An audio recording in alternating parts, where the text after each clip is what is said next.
Hello everybody and welcome back. This is Not a Pro Gardener here.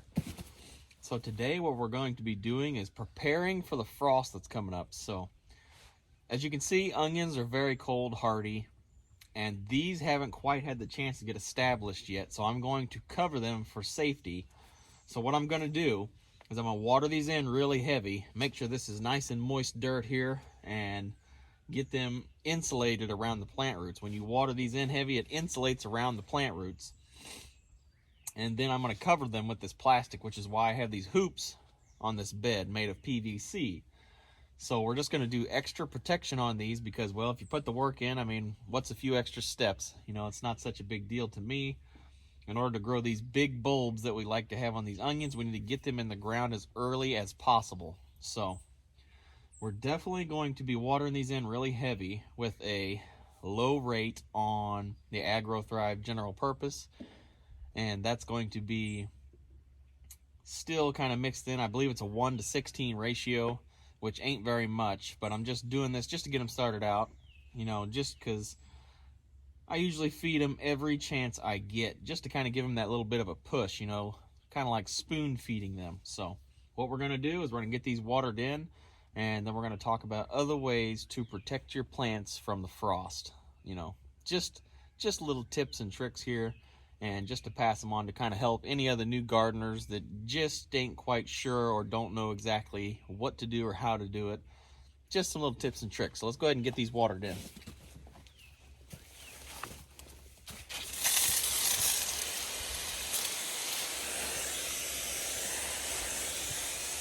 Now you want to water these about midday, whenever it's the warmest, so they can kind of dry off a little bit. So the sun's just now starting to peek out, which is perfect time to water them so the leaves can dry off. And that kind of goes for most other vegetables out in the garden. You want to water them earlier if you're going to foliar feed them, or if you're going to water them on their leaves. Kind of helps keep the leaf moisture content down, keeps disease resistance up.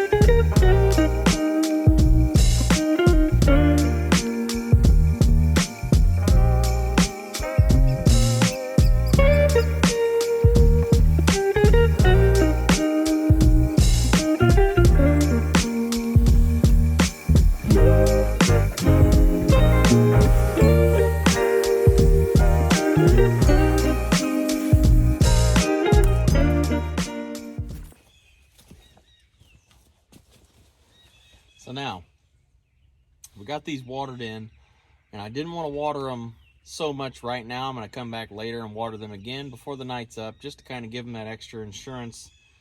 Here in maybe 30 minutes to an hour, I'll probably water all this stuff again, make sure it gets a nice good soak down in that dirt.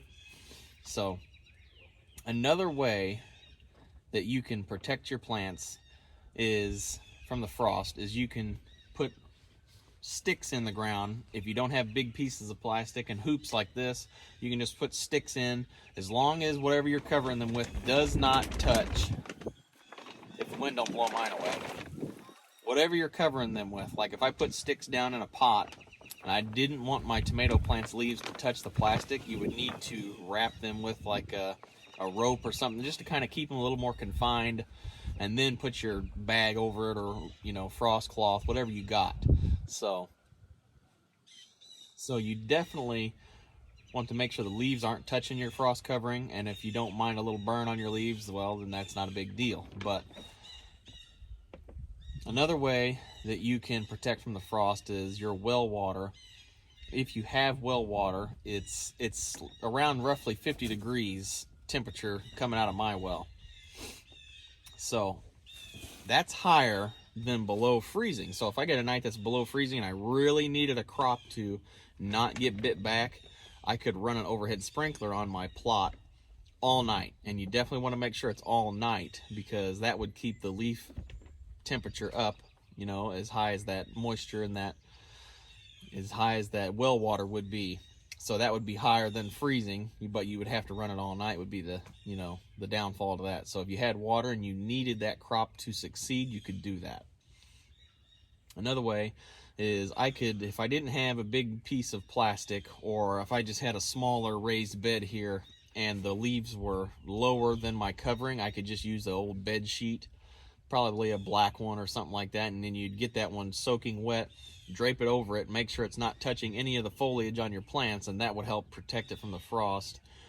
Or you could also, I could cover this with plastic, and if I knew it wasn't going to be enough, I could get old milk jugs, paint them black, or water jugs, paint them black, set them in here around the plants during the day, and they would act like a heat sink, and they would soak up heat to protect your plants and keep inside this like a microclimate.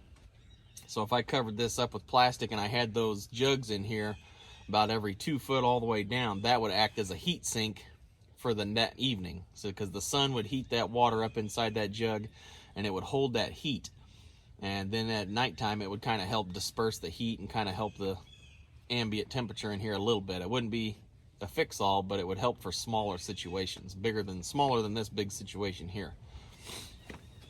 So for big situations like this, I've had really good luck with watering them in heavy, insulating around the plant roots with the water, and then covering them with just a sheet of plastic, and that's just it. Usually about 2 hours or so before nightfall, I will cover them with the plastic. Depending on if it's colder than that, I might just keep them covered up all day. I mean, that's why I use clear plastic. That way it just kind of lets some of the sunlight in, and it also helps heat up like a greenhouse in here, which is beneficial to heat the soil up before nighttime. Now, another one that I have done with tomato plants is planting them too early and the frost comes. I used old pickle jars, 1 gallon pickle jars as like cloches. And a cloche is just pretty much a glass dome that you put over your plant, every single plant, and then it kind of acts as a mini greenhouse and it'll protect them from the frost. But if your leaves are touching the glass on the inside, the condensation will touch the leaves and might cause a little burn. It just depends on how cold the night gets. So usually a good rule of thumb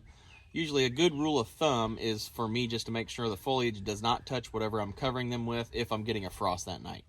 Now, other more expensive options is you could put a heater in here, which I'm probably never going to do because these other options have worked very well for me. But, I mean, to each his own. You do what you need to do to to bring the heat up in your plants, bring the heat up around your plants. So, other ways is around cold frames. You could put them jugs in there painted black before the day's over, like probably around noon. That way it soaks up heat. Then you could also buy some mulch and layer it around the front and back sides of the cold frame to help soak up some heat and help hold in some heat as well. And I've heard that cinder blocks painted black can hold heat. You can put them in here as well. Stuff like that also works pretty good. Now there's also people that can I've seen them use compost to heat their greenhouses and stuff. I mean, I've layered compost on here. It's pretty black. I'm sure it holds some value to insulating this bed as well after I water it.